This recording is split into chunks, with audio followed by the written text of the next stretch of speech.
Donc ce qui est intéressant dans son approche du chorégraphique, c'est l'approche prospective du chorégraphique. C'est de projeter à partir d'aujourd'hui, tout en considérant l'histoire du chorégraphique, ce que pourrait être le chorégraphique de demain.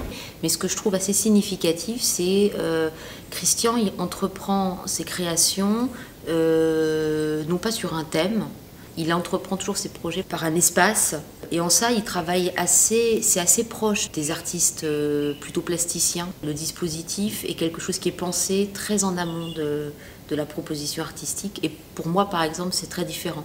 Son parcours aussi d'artiste, qui est un parcours protéiforme, qui n'est pas du tout un parcours univoque, puisqu'il vient d'un champ beaucoup plus large que la danse elle-même.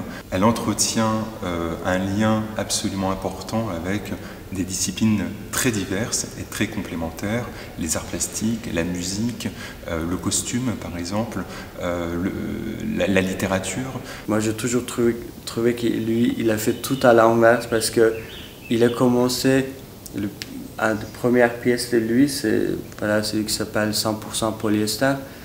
C'est qu'il y a deux vêtements, deux robes qui sont connectées avec les bras qui bougent. Donc c'est son première pièce de danse, sans danseur. Et c'est quelque chose qui devrait être à la fin. Mais en fait, c'est au début. Finalement, il était obligé de déplier, en fait, toute cette chose, où ça vient. Donc, pour moi, cette trilogie, c'est de maîtrise de ça, en fait.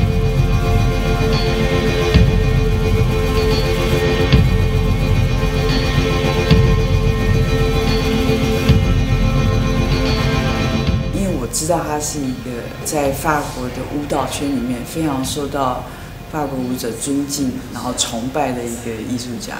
他的作品方式就是我觉得有概念，然后有非常的创新，然后一直是在做一个很冒险的事情。当他做的作品出来，你会觉得非常高尚，非常的高级。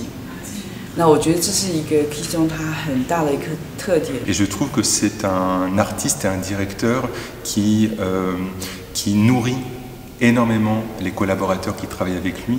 Quand il a eu doute, il partage. Quand il a eu un désir, il partage. Une idée, il partage. J'aime beaucoup travailler avec Christian parce qu'il partage tout.